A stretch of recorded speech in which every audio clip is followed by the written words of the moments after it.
Point of No Return by Wildheart. Chapter 5. Fifth Arrest. Atop one of the palace spires, a yellow Pegasus woke up, her day just beginning. With a hearty yawn, her eyes opened groggily, cast down on one of the palace grounds, and Ponyville in the distance. Okay, the do list for today. No messages withstanding, no reconnaissance necessary, no sales today. She let out a wistful sigh. Rising up, joints popped, and that felt pretty good. But her body was more stiff than she liked. Guess I better check anyway. Her wings stretched a few times, the appendices feeling hard to move, as though they themselves were just waking up. She sighed and flicked them out a few times, finally forcing them to spread fully. Oh, gets harder every day. I'm getting too old for these horse apples. She grimaced at the thought, her mind throwing all sorts of doubts and fears at her. She stretched out her body fully and shook herself, the sleep fading from her mind. No, she was fine now. She wasn't just a nag just yet. Smoothing out her flame-colored mane, Spitfire was ready for anything to happen. She spread her wings and prepared to fly. Unfortunately, what she saw next, before she launched from the tower's roof and into the darkened sky, was not something she was prepared for. Oh, by the way, see? Told you this is Nightmare ended. Spitfire's working for Nightmare Moon. See? It was something absolutely amazing. That was for sure. But something she thought was impossible. Happiness and dread both filled her as she saw a rainbow contrail shooting from the orchard to Ponyville. Then a loud bang! Concentric circles of rainbow colors spreading out for Ponyville, lighting it up immensely. At first, the Pegasus blinked, not trusting her aging eyes. It was still there. She flew just a bit closer. Not all the way to Ponyville, but to a safer distance. It was still there, and it was real. She almost forgot to flap her wings, and sat down on a cloud before they could lock up entirely. Her mouth was wide open as the train began to slowly fade. Not with the trick of the eyes that a slowly living dream did, but just the way such a contrail would dissipate. This was no illusion or trick of the mind. Spitfire's body trembled. She fell with her legs under her. The words came out, to no one particular. It can't be! It's just not possible! With a shake of the head, she slowly stood up. It wasn't possible, but it had been there, all the same. The Pegasus quickly turned back to the palace and shot toward it, her own contrails, the color of a raging inferno, falling quickly behind a blindingly flash light. She had no idea how many shouts she heard as she charged into the palace. So many things were running through her mind. Panic, joy, anger, fear. She could not have possibly done much else but continue on her way. Most of the guards recognized the Pegasus and just got out of the way. But a few unlucky souls were all but sent flying themselves as he burst into the throne room. Queen Nyx was already alert, eyes narrowed and horn glowing, expecting an assault at any moment because of the explosions she heard outside. When she saw who the intruder was, she let out a sigh of relief, but rolled her eyes. Yes, good evening, Spitfire. She immediately looked down to her scrolls again, but soon found a wild-eyed Pegasus right in her face. The alicorn leaned back as her lieutenant burst into a piggy pie-ass sassering. As a rainbow, that's really weird to make it. It's supposed to be saying things one way to the laser trail, but they're supposed to be done that really. How could she have not seen that? The monarch winced at the normally cool-headed Pegasus' outburst, her ears ringing. With her gritted teeth, she caused the dark blue shroud to wrap around Spitfire's muscle, to stifle the sheer volume. An angry glare gave the Wonderbolt a chance to gulp and take a deep breath through her nose. Let's try this again. Slowly now. Spitfire nodded, taking another deep breath and letting it out, as Nyx removed that shroud, waiting for her head of intelligence to recover from the horrible shock of whatever the haste she just said. When Spitfire finally calmed down, her usual relaxed smile wasn't present. instead of one of concern and, was that apprehension? This caused her queen's frown to deepen itself. I saw Rainbow Dash. I know this sounds crazy, but I saw her flying toward Ponyville. She was leaving behind that rainbow contrail she has when she's flying real fast. She's the only one who could do that. The only one! She emphasized that point again, and quite strongly. Queen Nyx had brushed off the same idea from Wildheart the night cycle before, but now she was hearing it again, and it was starting to sound more likely, coming from two of her most trusted officers. Perhaps it was just the early hour, however. Spitfire was known to sleep in on nights off. Spitfire, I think perhaps you may have been seeing things. She was cut off by an exasperated sigh. Your Majesty, please. I'm sure of this. I'm very sure of this. There was a silence in the throne room, as the unicorn closed her eyes for a moment. She thought on it for a short while, and suddenly felt a resonant sensation in her heart as the thought came to her. She winced visibly, starting, which caused the Pegasus to step back. Hey! Nyx! Are you okay? I am fine. A lie, well told. But Spitfire wasn't born yesterday. The expression on her face turned to skepticism, and the goddess clenched her teeth. I am fine, Spitfire! Don't test me!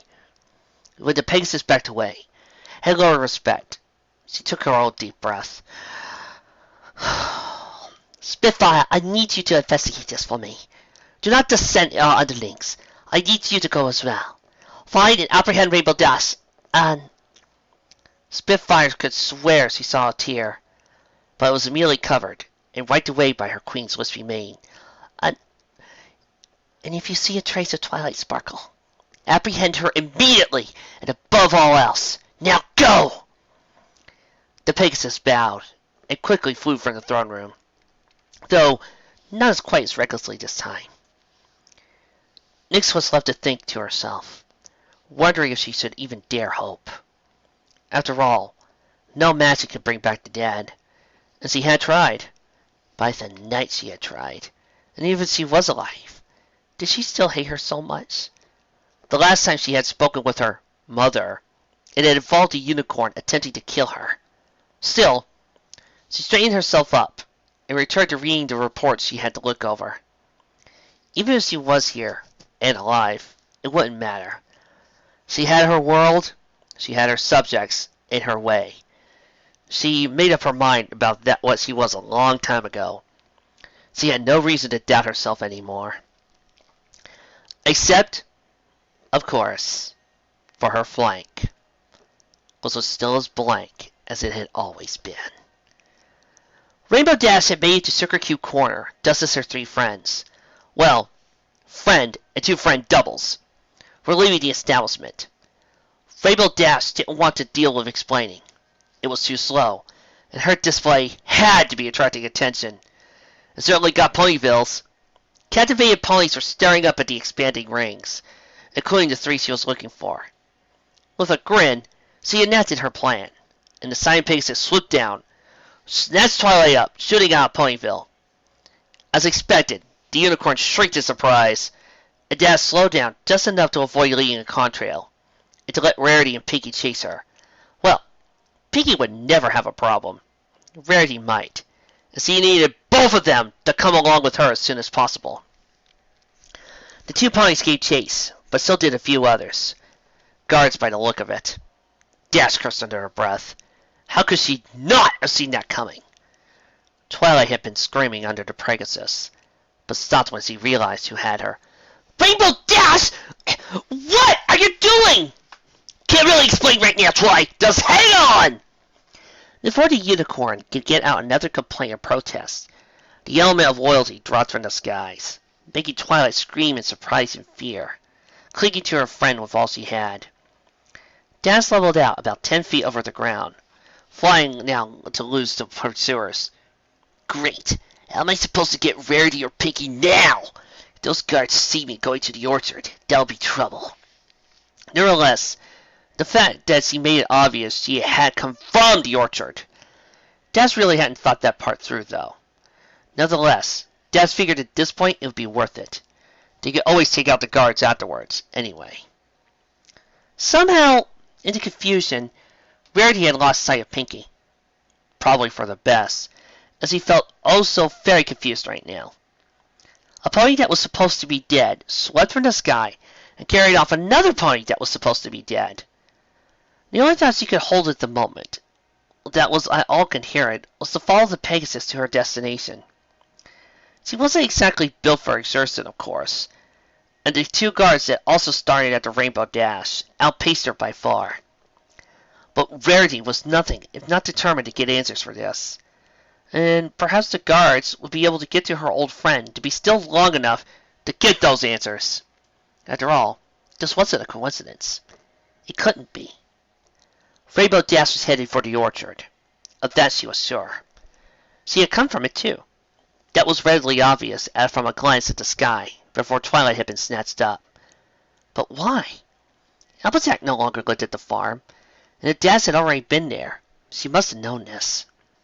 Rarity found it hard to think as her air dwindled away, having to stop for a moment and catch her breath.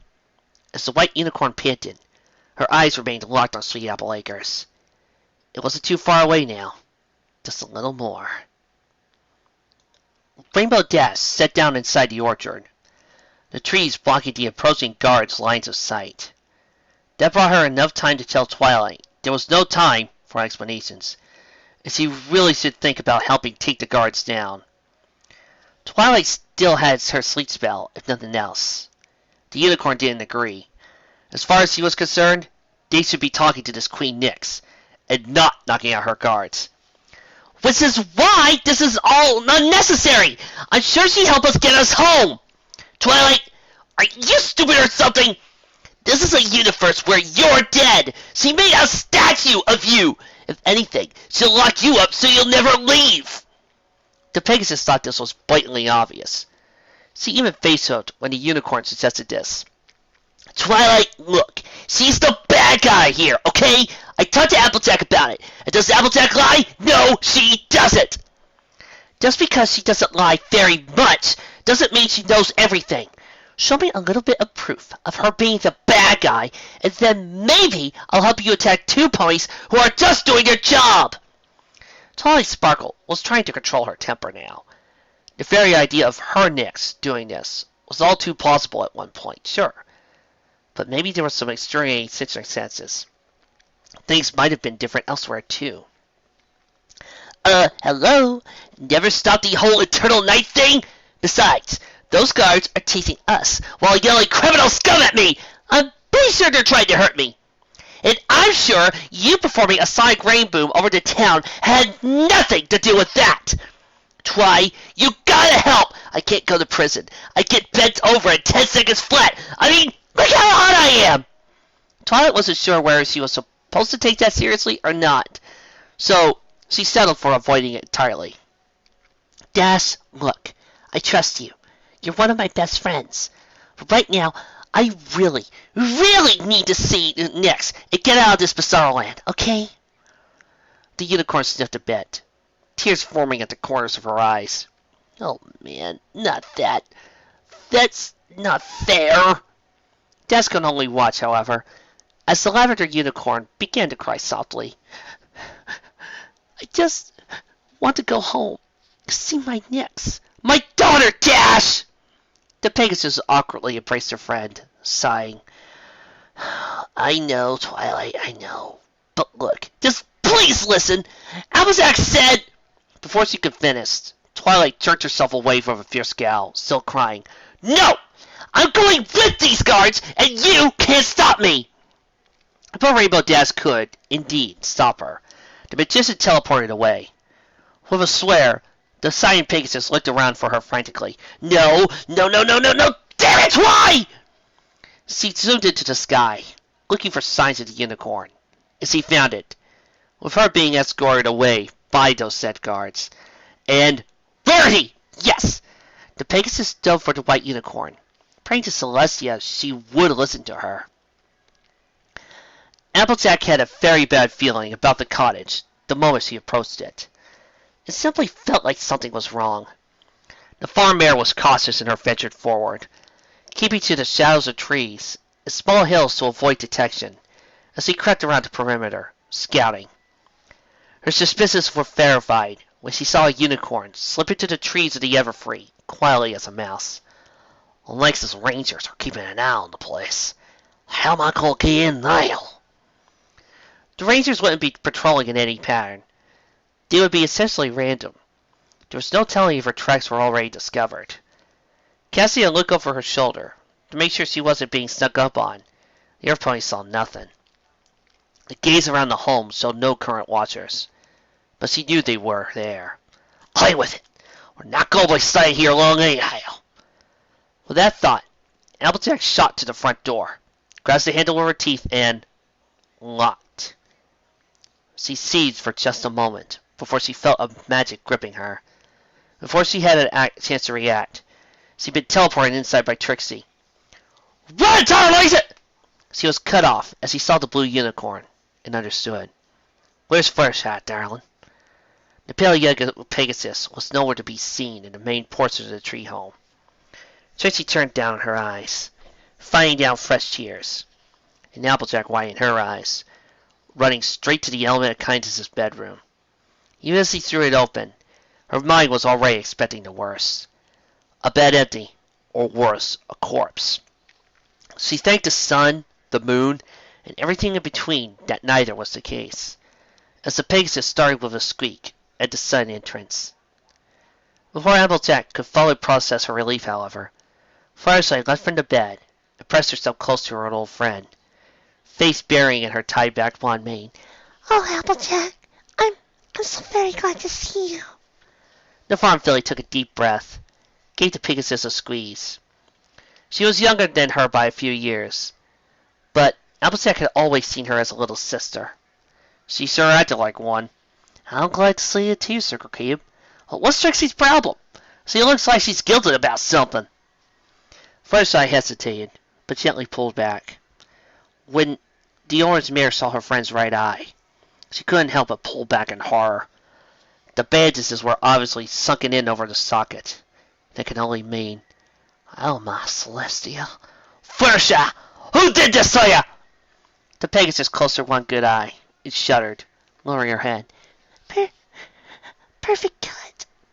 I was protecting Trixie, and she... Another sob and a shudder cut off her answer. The farm filly grit her teeth, feeling her blood boil. The monster being allowed to live and be free was a big enough crime in itself to justify any rebellion against Nyx. She hurt me. It still hurts a lot, but I'm ready. If it's time, I mean. Applejack, still infuriated by the very idea of the psychopath going this far, shows he knew many more hard things had been done by Perfect's hooves. If only she could get her own hooves around that thing's neck, squeeze it hard until it popped. She'd be happy, even if her rebellion failed. But what was that Fluttershy said? The Pegasus was meekly waiting for Applejack's response. The intense look of rage on the Earth Pony's face scared her, but she knew she had nothing to fear from her old friend. Applejack looked a bit ashamed of herself for getting lost in her anger, and took a deep breath, forcing a smile into her face. What was that you say, Fluttershy? I said I'm ready. Ready? Ready for what? Fluttershy got a determined look in her eye, a serious frown on her face, wanting to show Applejack that she was, indeed, prepared for this. Confronting Queen Nyx. That's why you're here, right? What, Trixie?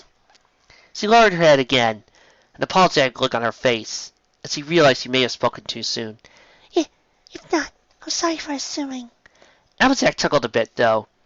It was more humorless than she intended. They asked Sugar Cube, I don't really think. She thought about it. Why wait? With the guard having been raised, he assumed he would flee. Jazz had put on a show. But she wasn't a known member of the rebellion. They wouldn't expect an attack at the palace from the elements of harmony, and even if they did, the guard was liar just from having so many away from charging around Ponyville. Maybe, just maybe, they could go get Queen Nyx with little resistance. They could end this now. They could put a stop to Perfect's murders, at the very least. Excellent, Fluttershy! Oh, thank you, Red. I think we should do this now. Are you sure you're ready for this, though?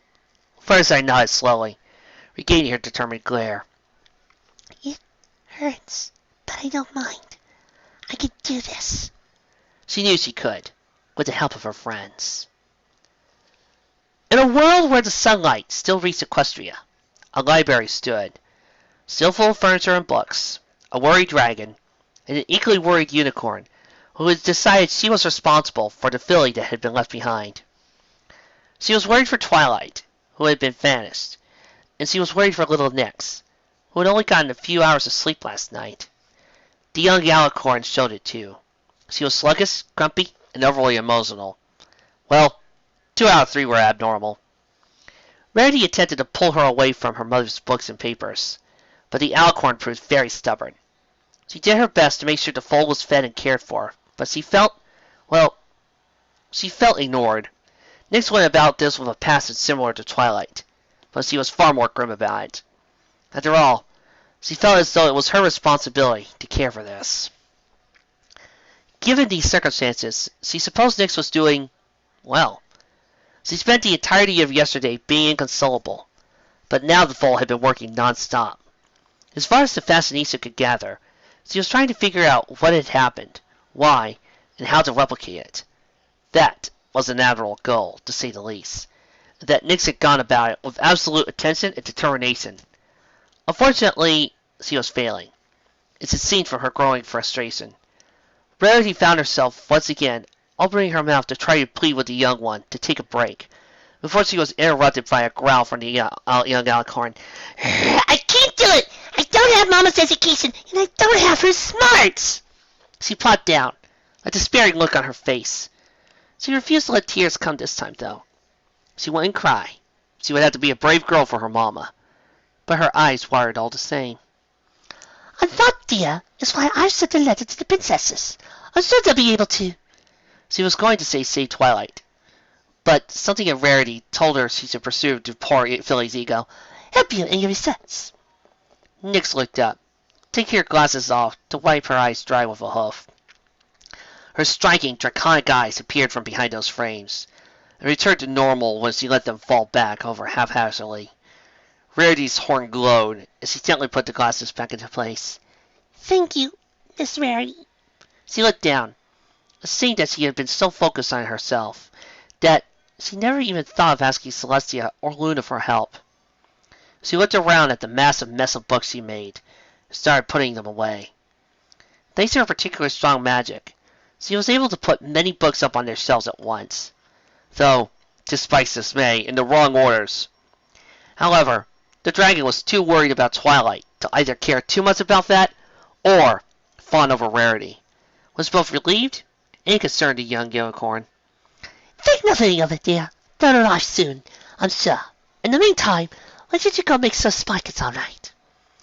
Rarity learned that over the time, the best way to keep Nyx happy in times of trouble was to give the young one something else to make happy. It worked this time as well, though not with the same level of gusto or enthusiasm. The white unicorn bit her lip, looking to the two glum, very little ones, trying to console each other, and hoped the princesses would arrive soon. They hadn't even sent a return letter yet.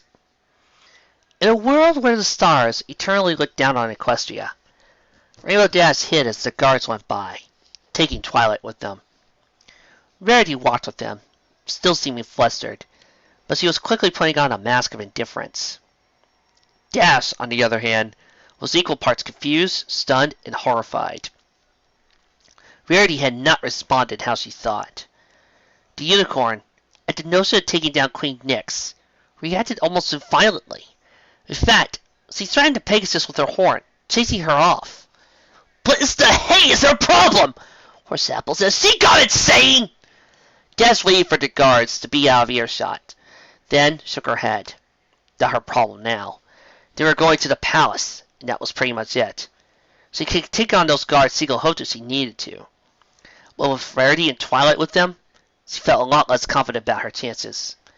She rose up and spread her wings. "Gotta get Applejack. Oh, she's got a plan for this." Before she could take off, she heard a puffing sound behind, and below the tree she chose to hide in. Looking down, the Pegasus saw the fairy pony she hoped to see, along with Fluttershy and, at least I won't have to put up with her by myself.